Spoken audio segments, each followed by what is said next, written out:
Welcome, everybody, to another episode of The Thoughtful Bro. We are live streaming, as always, today on A Mighty Blaze on both Facebook and YouTube. A few thoughts before we get started with today's amazing, legendary, sort of pinching myself style guest, TC Boyle.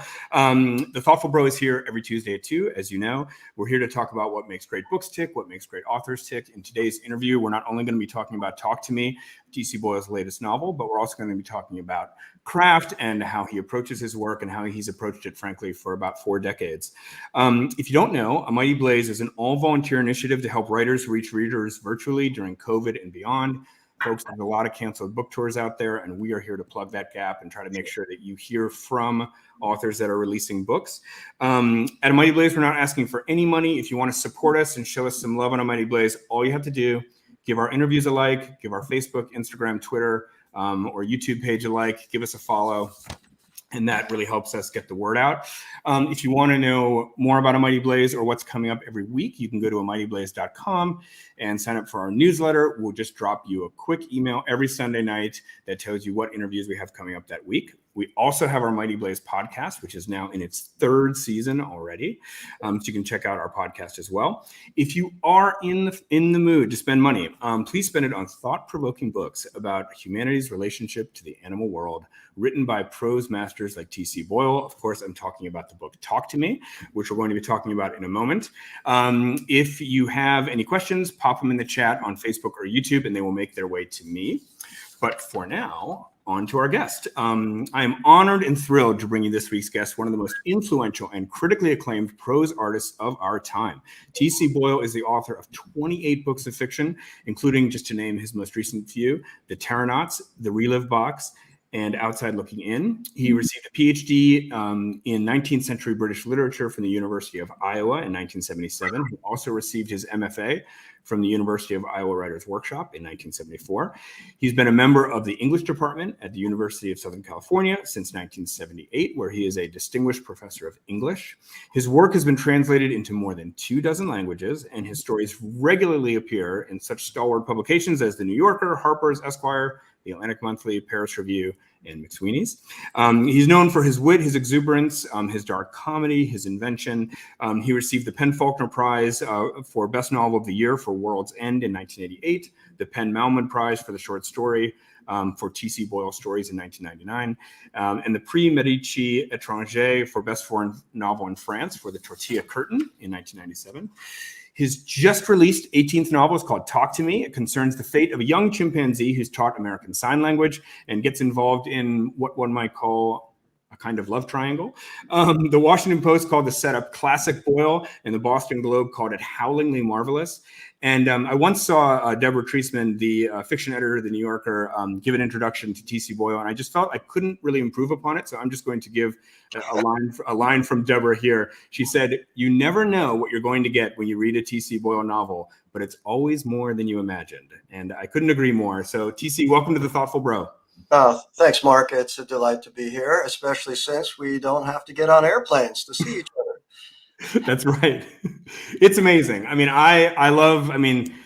Facebook and social media has its problems, but it's an amazing thing that you and I from different coasts can just spend an hour together and reach all these readers. So I'm grateful for that every time I get on air. All right, so let's get started here. I gave my cheeky version of what I think this novel is about, calling it a sort of love triangle. But why don't you tell our audience what is Talk to Me about?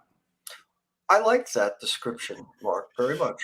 So, you don't choose what your themes are going to be. You don't start off thinking, gee, I hate my mother, I'm going to write books about hating mothers. You don't do that.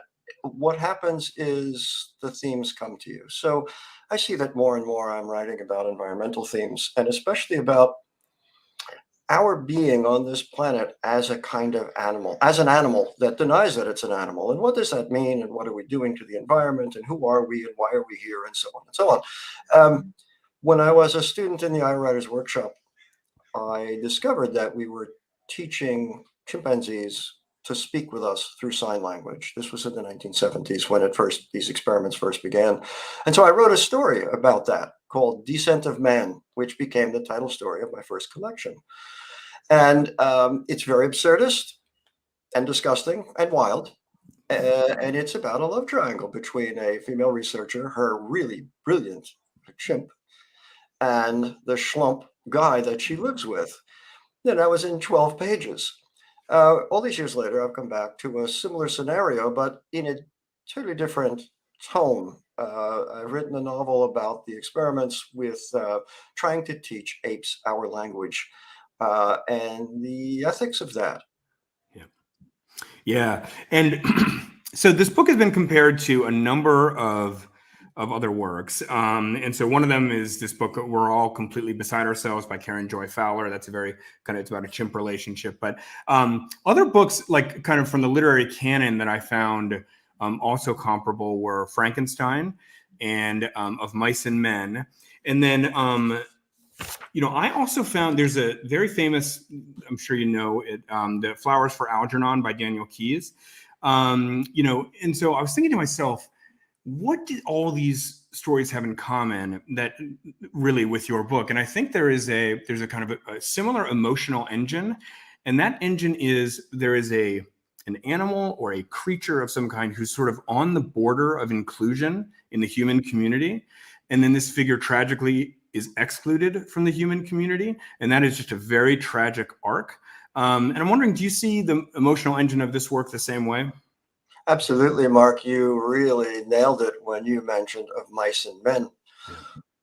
My daughter is also a writer and a filmmaker, and some years ago, we gave a Father's Day reading together at the Hammer Museum in LA.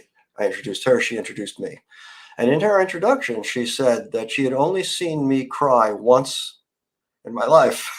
And it was when I was reading her and her brothers Of Mice and Men and got to the climactic scene. And certainly I thought of that scene where in the climactic scene of this book, which made me sob right here into this keyboard. Yeah.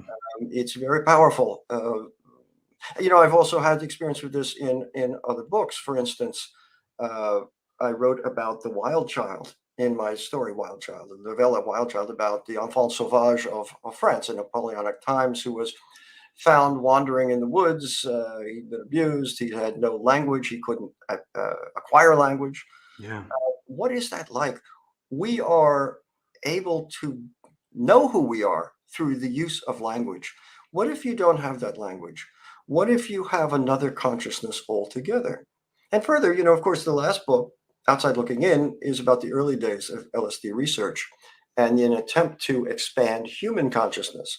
So it seemed to me natural, finally, after all this time, to come back to examine these language studies with other animals.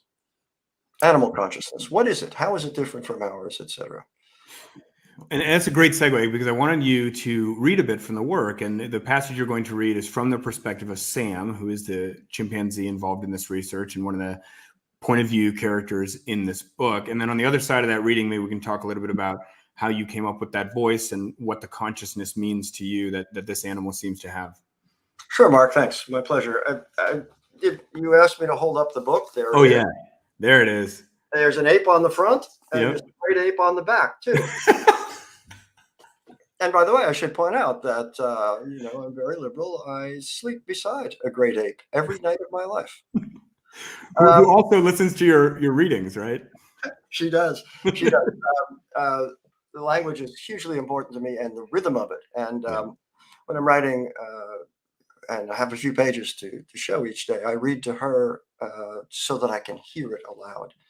Anyway, this is the thing that attracted me most to this project was to see if I could narrate from the point of view of the subject himself.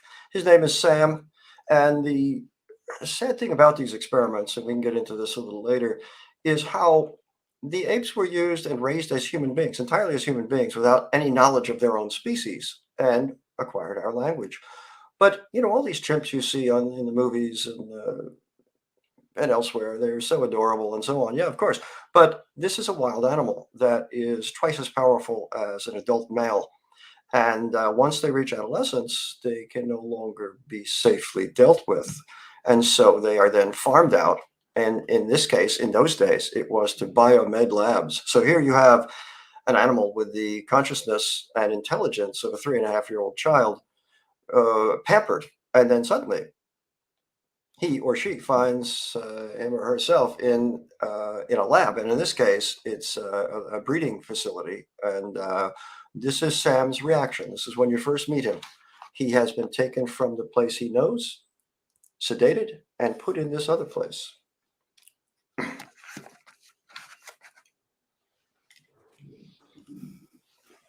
Key, lock, out. He didn't have a word for words, or not yet anyway, but he knew words all the same. He knew key, he knew lock, he knew out. He was a prisoner, though he didn't have a word for that either, and even if he did, it would have been meaningless. What did a word, any word, have to do with this situation, in this place, in the onrushing, unstoppable cataract of now, and the fear, afraid, that came with it? He had diarrhea, which existed as a pain in the gut, a stench, a hot, wet squirt of shit that needed no terminology and no afterthought. He wanted his blanket, a blanket, any blanket. He was cold. He was distraught. He rocked from side to side. He stared at nothing. He plucked the hairs from his arms, his chin, the crown of his head, trichotillomania. And he didn't know that term either. How could he? And would it matter if he did? Would that get him out of here? Sleep was his only release, and it came to him in a blaze of shuffled images, the bathroom light so bright it was like the sun in the sky, a trickle of blood-warm water in the tub, and the face of the one who meant most to him, whose name he'd invented in the gesture of pinching his right nipple the way he pinched hers when she was with him in the bed, and they were both warm, and his shirt was on the floor. But then he woke. He always woke. To the screams and the reek of his own diarrhea and the food he refused and the din of flesh pounding on metal. When he was thirsty, thirst came to him as a sensation, pre-verbal, non-verbal, and he picked up his cup and drained it. He didn't think drink. He didn't sign drink. He just drank. Until the cup was empty, that is, and no one came to fill it for him. Then the word was there, and the sign, the gesture, thumb to the lower lip, descriptor and request both. And when no one listened, when the cup went unfilled, and the box, the cage, the prison he measured over and over with the length and breadth of his body spoke despair to him, spoke rage, he screamed. He screamed. He screamed. In the morning, that was no morning at all because there were no windows in this place, and the lights never dimmed or faltered. They came with food for him, food he didn't want, food he refused. And he compacted his own shit in his hands as best he could and flung it through the bars at them. They didn't like that. They backed away, cursing in their alien voices, and he held one hand under his chin and waggled his fingers, cursing back at them, dirty, dirty. That didn't help. Nothing helped. He worked at the bars with his hands and his feet too, but the bars were cold steel. The bars were immovable. And every time he looked beyond them, he saw more bars and barren walls and moving shadows until he shrank down inside himself. What had he done? Where was he? Where was his bedroom? Where was his house and his bed and his tree? Where was she? And why had she allowed them to bring him here? He took it as long as he could, huddled in the back of the cell, the box, the cage, and then leapt to his feet, clung to the bars, and screamed again until the big man came through the door and every voice in the place fell silent. It was as if there had never been a voice except his, echoing down the corridors and reverberating off the bare walls. But of course, he didn't know that word either, the acoustic signifier, only the phenomenon it represented, the physical effect that involved eardrums and cochlea and neural pathways. The big man was coming, and he had the stinger in his hand, which was called a cow prod, though that formulation was beyond him too. Hurt, he knew that. And he knew cow, the big lumbering night black creature that solidified the shadows in the scrub out back of her house, of his house, the place he used to be before this. But that didn't do him any good because the big man with one eye, with the black eye patch that was like a hole drilled in his head, rose and swelled and touched him with the stinger. And suddenly he was writhing on the cold cement floor beyond the reach of words now. Except hurt, except afraid. Wow. What a reading. What a reading. What a passage. That's the whole book right there in a way. I mean, it's got all the emotions that are kind of, it's sort of a, what do you call that? kind of teaser for the book, but I'm looking for a symphonic word, but there's it's a kind of an overture for the whole piece. A few things that I want to say about that. One is that I find that your work, and particularly this book, but generally speaking, your work can sort of be read in two ways. One of the ways is you can just be carried away by the hypnotic nature of the prose. I found that sometimes it's like, and I mean this in the best possible way, that sometimes I would just be carried away and I would sort of like miss a little bit of what was happening because I was just like reading the prose, and then I'd be like, hold up, wait a minute, let me just see what actually happened there. But I'm carried along by this rhythm of the prose. I know rhythm is so important to you. And then the other thing I want to say is that I find I've listened to so many readings in my life. I've listened to scores and probably hundreds of people read their work. I find you are just have a remarkable gift. There is this matching between your tone and your ability to deliver your work and the work itself. I mean, not everybody's performative tone is the same as the tone of their work, but yours, there's this perfect match. So I just kind of want to put that back to you. I mean, you must know this about yourself, that this is a particular. Oh, Mark, thank you so much. I love to perform in public. This is an odd forum in which to do it, but I love a darkened auditorium and a stage. I don't need any props. I just need a microphone and let the voice and the rhythm carry us, all of us in the audience, to act to the first voice we ever heard. In my case, it was my mother reading to me. She taught me how to read. As for the rhythm and the music pulling you ahead, it's like in my early days, I was in a sort of punk R&B band as the singer. I knew the songs very, very well before we even performed them, but they were cover songs. But I never knew the lyrics to the songs. I had to study the lyrics because anytime I hear a tune, the first 100 times I hear the tune, the lyrics blow right by me because I am so involved with the beat and what's happening in the music itself. So your comment is not such a bad thing, I'm happy. I'm happy that that the beat carries you forward. For me, the language is everything. I rework everything over and over, and I just try to get it to sound just the way I want it to. And again, I love to perform the work. I performed all the recent books of stories for audiobooks. And I have performed some of the novels too, although that's more difficult because it requires a lot of time in the studio. And by the way, the last time I did Book of Stories was the Relive Box, just 2019. And it's a studio here in Santa Barbara. I know the guy, Dom Comardella, who runs it well, because we also record the New Yorker stories there and so on. And I came in, we're going to do it in 3.5 days. Okay, I'm a pro. We're going to do it in 3.5 days. And the first day, I made a huge mistake. At around noon, your belly starts rumbling, and the mics are so sensitive, they pick this up. You got to eat. So I went out and I made the mistake of eating a sandwich.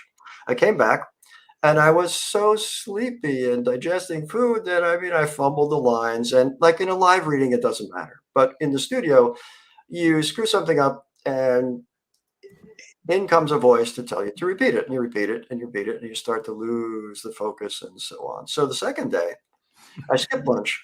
I went out, got a bag of peanut M&Ms and a Diet Coke, walked around the block twice, came back and nailed it. Breakfast of champions. Yeah, I recommend it highly. Oh my God. That's great. Yeah. It's funny. One more thought about your reading. I mean, this may seem to many viewers to be like a complete and ridiculous stretch, but I'm reminded of Kendrick Lamar a little bit, the rapper. And one thing about just one quality that Kendrick Lamar has is that the language itself is like, it's very fast and it has such a rhythm of its own. And I feel that Kendrick as an artist is very much playing with the surface of the words and the sound of the words. There's a Baroque quality to it. But if you actually go back and listen to it again, then you see how much is actually being said. But on the first listen, you can just get carried away just by the sound. And it happens not only with rappers, it happens with any good singer. Right. The intonation of it. You talk about your favorite artists and covers of their tunes. Generally speaking, there are exceptions. The covers don't touch the original. Even with singers who are not great singers. There's something about the fact that that is their song and they are covering it in a way that no one else ever could. Hmm. Hmm. Absolutely. All right, let's make a hard pivot from Kendrick Lamar to Tolstoy. Tolstoy, some may or may not know, once wrote a book called Strider, I think is the English translation of this book. I can't pronounce the Russian name for this book, but Strider is the name of a horse. And this is sort of a later, Tolstoy work where the horse, as one might expect, is sort of in his horse point of view, kind of critiquing the aristocrats of Russian society and kind of pointing out their foibles. And the horse knows the Russian aristocrat better than the aristocrat knows himself.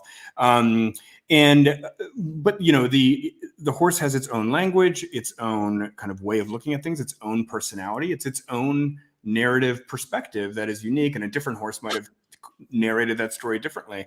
So I guess to turn this back to what you're up to here, TC, it's Sam isn't the only voice in the book, but particularly with how you characterize Sam, can you just talk about the character work that you did there? And like, for example, I heard you say in another interview that, needless to say, almost not every chimp is the same. Like there'll be psychopathic chimps and there'll be, caring chimps and affectionate chimps and cold chimps and whatever.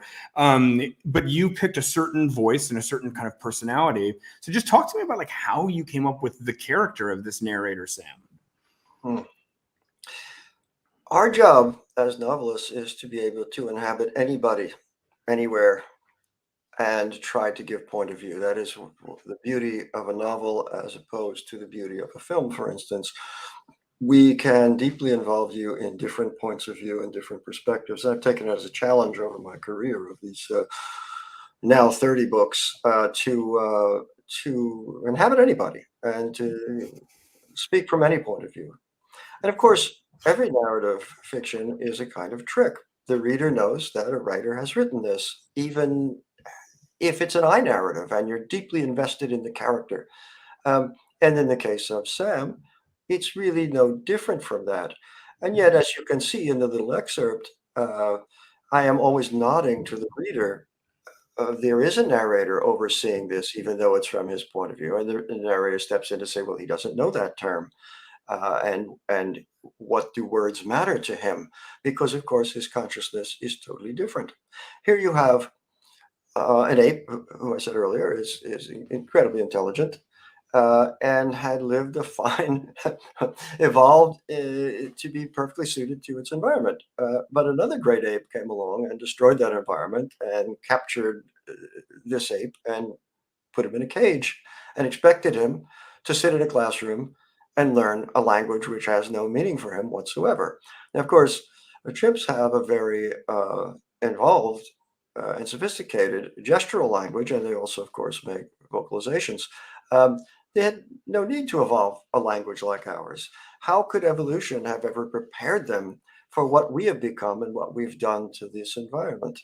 And so all of those factors play into it, as well as ethical questions. Do we have the right to imprison another animal, let alone, factory farm meat and kill them? But in this case, if this is an intelligent creature, as intelligent as a 3.5-year-old, pampered and given every opportunity to learn and be human, how can you then just put him back in a cage and subject him to biomedical experiments because his time is over?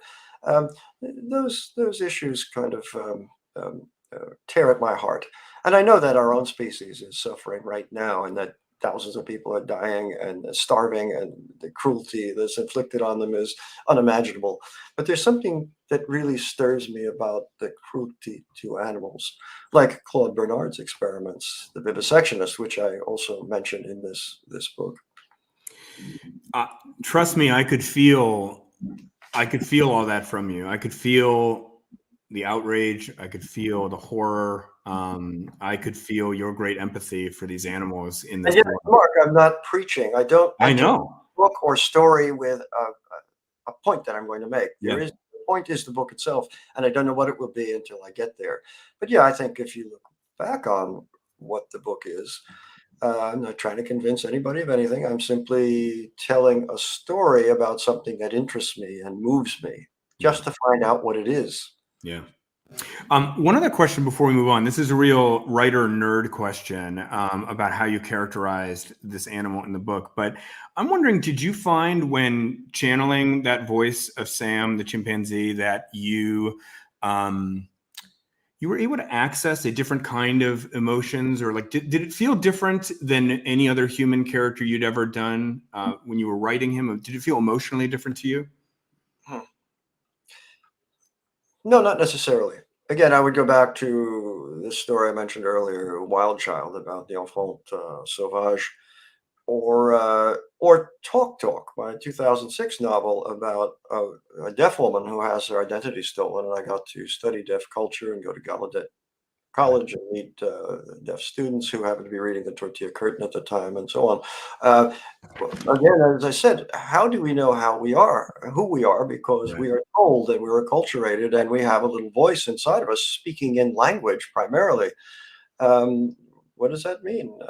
How does that give us the right to dominate the other animals? And if humans are the only animals to use language, then does that give us carte blanche to use the rest of the animals at our will? Uh, Mm. but with Descent of Man, when I first discovered that apes are learning our language, then that takes the ethics of that and stands it on its head. Yeah. Yeah. So, folks, we're gonna. I have one more question about kind of apes and the book, and then we're going to talk about some more general craft questions. But TC, when I was reading this book, I was very torn about this research. And here's what I want to say about it: that some of it is very tough going. I mean, there's a scene in the chimp barn, which is sort of almost like a prison camp. It's just a terrible, horrific kind of asylum type environment. These scenes are very emotional and very hard to read. But at the same time, through all the cruelty that you just laid out, and do we have the right and all that, there's also part of me that I went online afterwards, sort of inevitably, and started watching some of these videos of like Nim and like Coco and things like that. And when you see these very affecting scenes between humans and chimpanzees who seem to be communicating with each other, it gets back to this issue that I brought up at the beginning of the show, which is this idea of being included in the human community and this idea of like giving moral status to these animals. All I want to say is that there is a part of me which is like, after reading your book, I came away with this feeling of absolute disgust at these kinds of experiments, and they can lead nowhere worthwhile. But at the same time, you think to yourself, oh my gosh, it's just amazing that we do know how beautiful these animals are through these experiments. So tell me where you're at on that. I think in the beginning, people felt that if we could unlock the consciousness of an ape, something would be revealed to us in our language about the mystery of life, which is what all art is about and all being is about. We don't know what we are or who we are or why we're here and what it means. But obviously, that was not going to happen. I mean, we didn't learn ape language necessarily. They had to learn our language. You mentioned the videos, and of course, a lot of my material, aside from some a friend of mine's a primatologist, and one of her students works at the LA Zoo, and she let me observe the colony there with her. But the rest of it is coming out of these wonderful books, like Nim Chimpsky, for instance. I have it. Nim Chimpsky. This you want to read a great book. Yeah. This one, or Roger Fouts' Next of Kin. These are heartbreaking and beautiful books about these experiments and interspecies love, interspecies communication. I'm with you. The videos just kill me. There's one in which Roger Fouts, it's on YouTube, had been reunited with Bowie. Bowie was an ape who had been experimented on brutally, including brain work. Roger became very affectionate with him and knew him very well. But now, I don't know, 20 years had passed. And Roger saw him, was reunited with him, and he's in a cage, the cage the size of my desk. This animal has been taught language and raised as a human. And he recognized them immediately, and they began to talk in sign language. It's heartbreaking. Wow. Yeah. There was another video I saw too, which showed this. I think Michael is the name of this ape who they claim in this video is he's signing a memory of when his mother was killed in Africa before he was brought over here. And he signs this way that like the gorilla meat was smashed and the throat was cut and I screamed. And they were like, where is this coming from? And they thought this must be a memory of his that he's trying to communicate. Anyway, I don't know. How amazing that he can communicate it in our language. Yeah. Yeah. So, I mean, there is viability to the experiments, but again, they lead to a dead end, essentially. They lead to a dead end. What it teaches you is that chimps have a consciousness, just as we do, but it's very different. I often compare this to my dog, who is now lying in the kitchen in case she should start barking, and her perception of the world and how different it is from ours, since it's not visual the way ours is. It's much more auditory and olfactory. So that right now, perhaps, this guy 2 blocks away is putting a piece of bacon in the pan. I don't know that, but the dog sure does. So how can you measure that kind of consciousness, right, as opposed to the consciousness that allows us to put it all into words and to talk to each other about it and write books and have our own culture? Yeah. All right. So we're going to move on to some questions about writing and fiction craft. But I just want to say to everybody, like, lest you misunderstand this book, I've been sort of following my nose here on what is most interesting to me, kind of on a philosophical and psychological level. But this book is actually incredibly well paced, and it has like a great story. It is a very kind of exciting book, and certainly a exciting climax. And so lest anybody think this is a book is merely a meditation in the way you've been hearing us discuss it. No, this is certainly a beautifully written book, but also a very pacey book. So okay, thanks, Mark. I should point out to people who haven't read it. It begins with a student, Amy Villard, in a university in which these experiments are going on. And she signs on as an aide to the professor who's conducting them. And of course, they have a relationship. And she has a much deeper relationship with Sam and objects to his being taken and confined in one of these laboratories, as that's the reading indicated.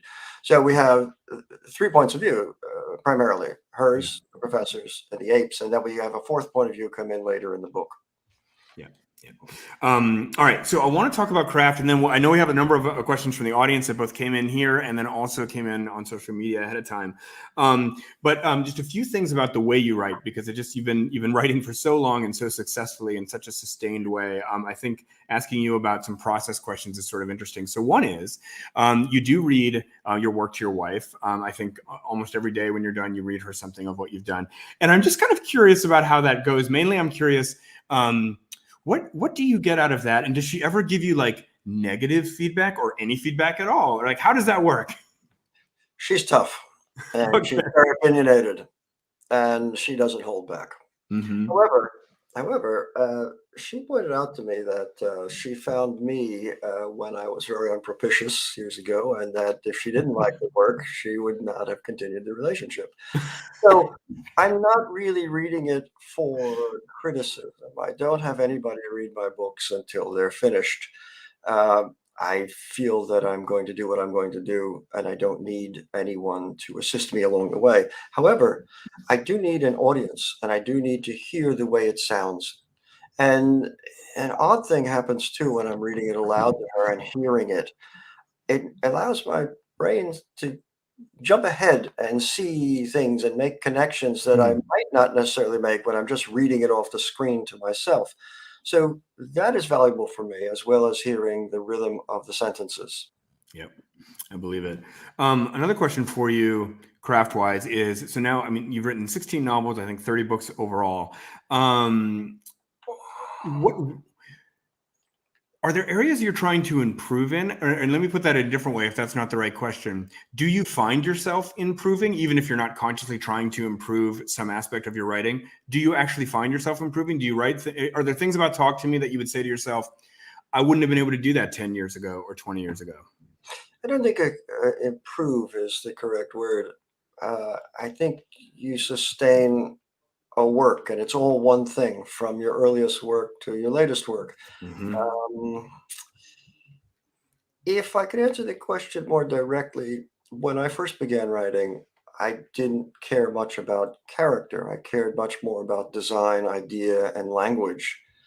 I think as I moved on and began to write novels as well as short stories, I became more interested in character and in developing character, which really characters in the beginning in my early absurdist stories were just part of a story. They weren't the center of it.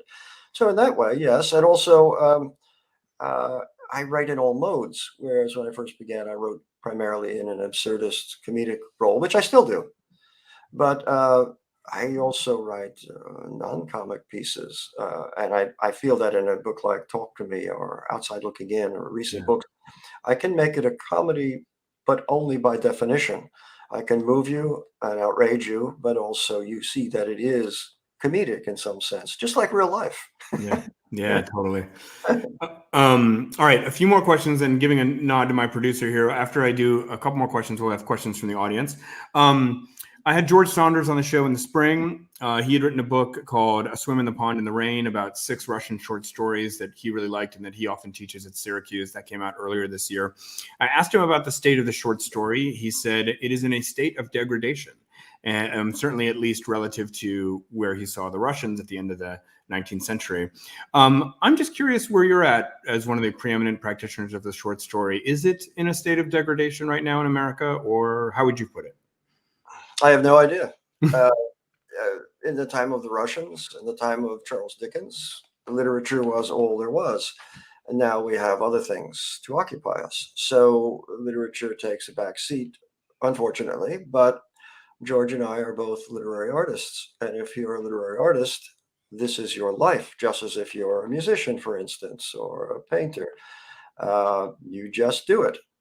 Unlike most of my contemporaries, I have stayed true to the short story and Yeah. continued to write them. The next book, I Walk Between the Raindrops, will be out next year of 13 new stories. This is in addition to the Rhythm Box and the 2 big volumes of the collected stories. Um, I like the rhythm of the story after a novel. Um, People who only write novels generally have a problem uh, in between books. What do? You're suicidal. You're worthless. You're not working. I store up ideas for stories because when you're locked into a big project, you can't really just change it or change the tone or Yeah. address something that's happening now. So I love the rhythm of it, and I'm going to do it whether everybody cares or not. And so far, the magazines publish all my stories, and people read them and seem to appreciate them. Yeah. So I'm very happy that we still have an audience. But as one of my friends, who is a glassblower, by the way, says, well, you're like the guy who owns the buggy whip factory All right.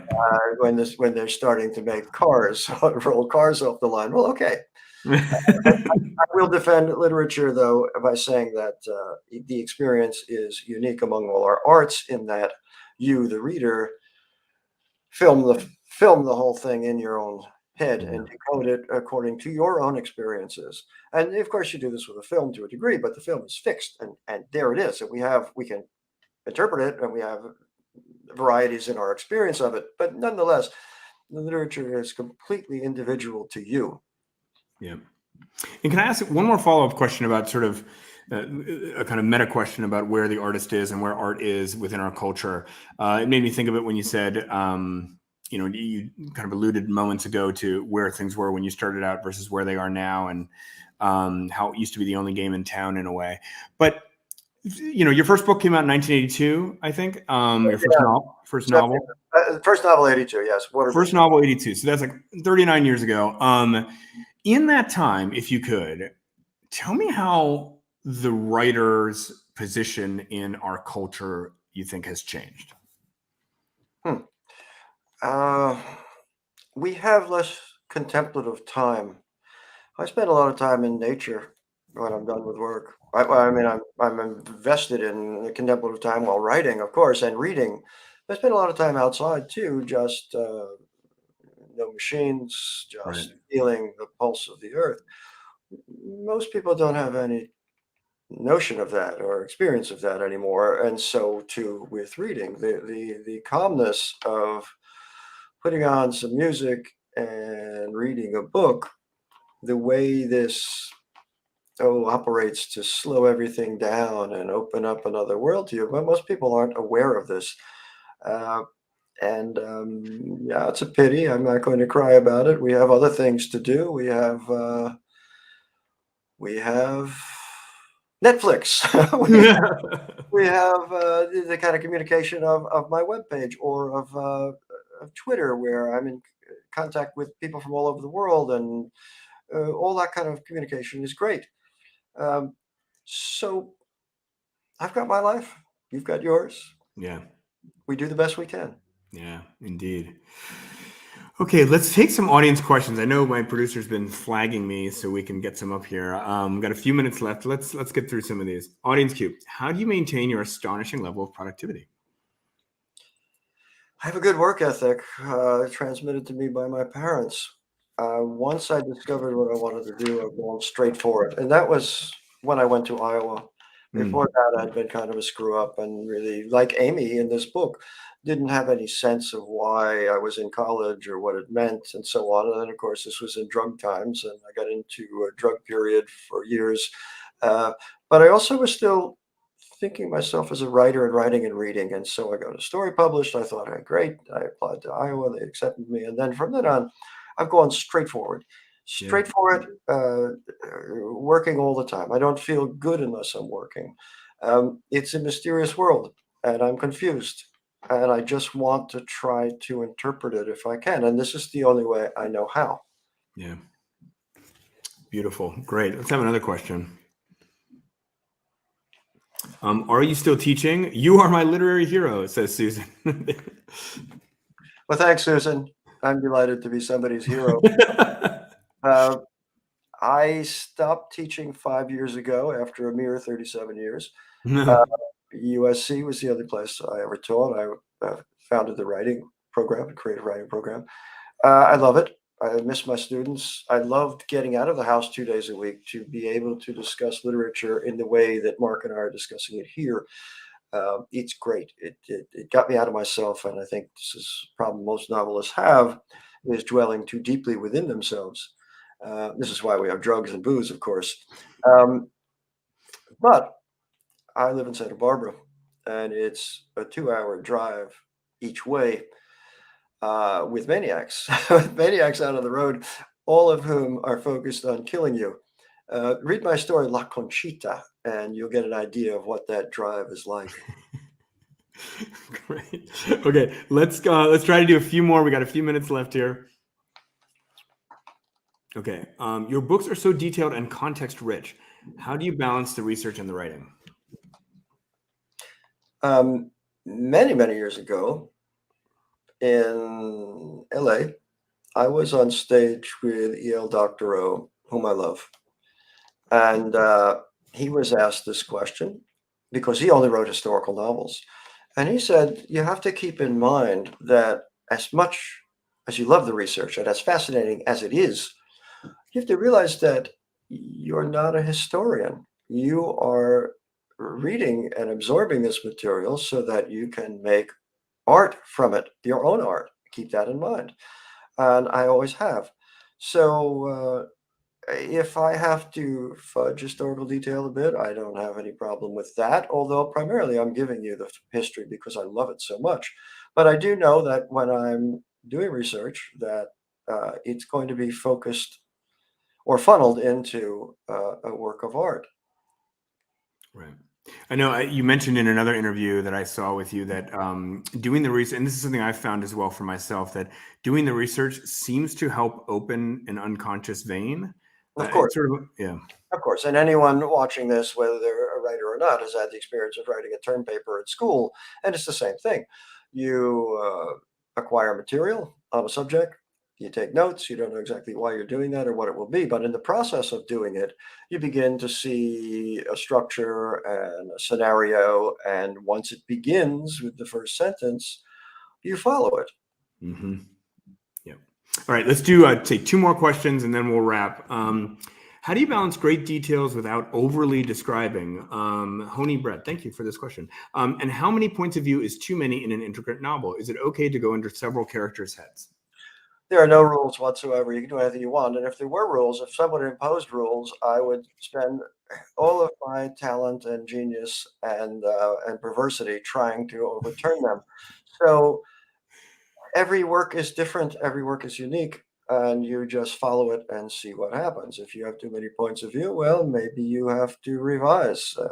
I don't know. Um,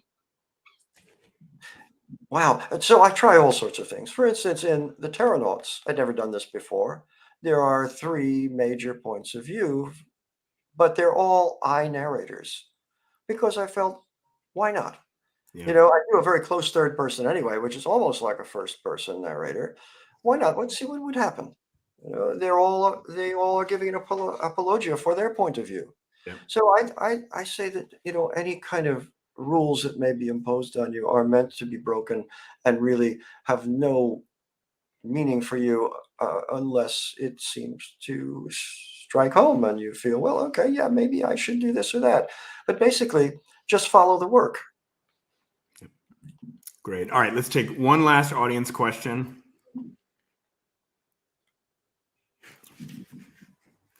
Audience Q. Earlier in the interview, you mentioned crying into your keyboard about the climactic point of Talk to Me. Do you get overwhelmed with emotion when writing, and how do you handle that? Of course I do.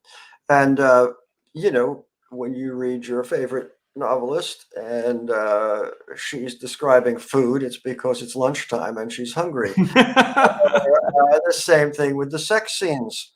Um, yeah, sure. I'm human, and you know, when the emotions come, you're overwhelmed. There is a great joy in making art. The end of any story is a fantastic rush, which I described in my essay from some years ago, This Monkey, comma, My Back, in which I liken the experience of creating a story to a kind of heroin trip where you have this tremendous rush of ecstasy. And that is when it comes together and you see the end and the end is right. But like with a drug habit, it goes away and you have to do it again and again. Yeah. Absolutely. All right. Well, we have to stop with the audience questions there. I have one more question that I ask every author that comes on the show, and I'd love to ask it to you, which is this. So just imagine the ideal reader for Talk to Me. Imagine that this person is just getting everything that you'd hoped any reader would get out of this book. They're picking up everything you're putting down. And they get to the end of the book, they close it, and they're sitting there thinking about what they just read. Describe for me in a word or a phrase, what is the feeling that this reader has right when they finish this book? Great satisfaction. The same as the writer gets. Mm-hmm.